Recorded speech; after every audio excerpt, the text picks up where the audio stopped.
Information आ रहे हैं कि वो अरेस्ट हो चुके हैं। देखिए, आज दिल्ली की जनता को न्याय मिला है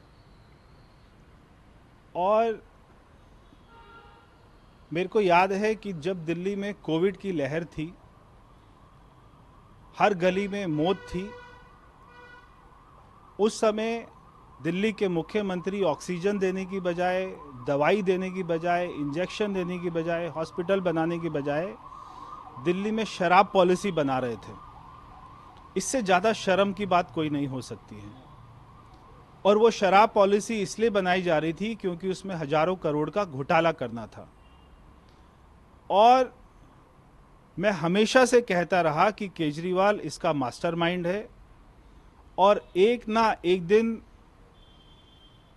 आएगा जब हमारी जांच एजेंसियां उनको अरेस्ट करेंगी।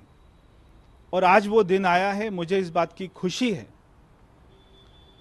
कि न्याय जो है देर तो हो सकती है मगर वो छुप नहीं सकता है। केजरीवाल को लगता था कि बार बार ईडी का सम्मन आने के बाद में जैसे वो बचकर भाग रहे थे और जैसे ईडी का सम्मन आता था तो वो विधानसभा का सत्र बुला लेता था।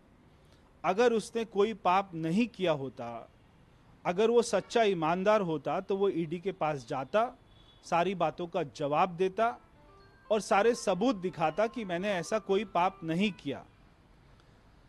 मैं अभी देख रहा था, उनके नेता कह रहे थे कि क्योंकि अरविंद केजरीवाल इतने बड़े लीडर हैं और वो देश में मोदी जी का मुकाबला कर रहे हैं, इसलिए हम लोग उनसे डर गए।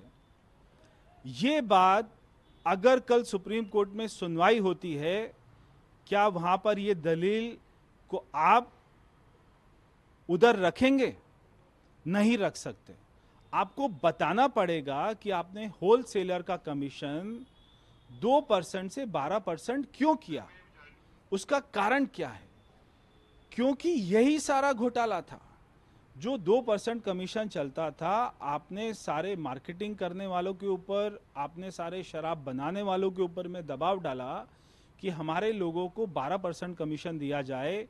यानी कि अगर 10,000 करोड़ रुपए की शराब बिकती है तो उसमें 1200 करोड़ रुपए सीधा सीधा कमीशन अरविंद केजरीवाल की जेब में जाता था। ये बहुत बड़ा घोटाला था। ये घोटाला आज जो है सामने आया है। आज अरविंद केजरीवाल की गिरफ्तारी, मैं समझता हूं, देश के न्याय के सुनहरी अक्षरों में लिखी जाएगी। और मैं ये ईश्वर से प्रार्थना करता हूं कि उसको पूरी सजा मिलनी चाहिए, क्योंकि हजारों महिलाओं ने, हजारों आदमियों ने शराब के एवज में अपने घर को तबाह किया। उसका अगर किसी को श्रेय जाता है तो वो अरविंद केजरीवाल को जाता है। इसलिए मैं आम आदमी पार्टी से कहना चाहता हूं, ये ड्रामा करना बंद करें। आपका नेता पूरी तरीके से दोषी है और उसको दुनिया की कोई भी वकील, कोई भी बड़ा से बड़ा वकील जितना मर्जी वो बड़ा खड़ा कर ले, उनको नहीं बचा पाएगी। सर, आम आदमी पार्टी का ये भी कहना है, जैसे सौरभ भारद्वाज ने बोला कि उनका विचार नष्ट नहीं होगा, हर घर से केजरीवाल निकलेगा। उनका विचार अरविंद केजरीवाल का था क्या?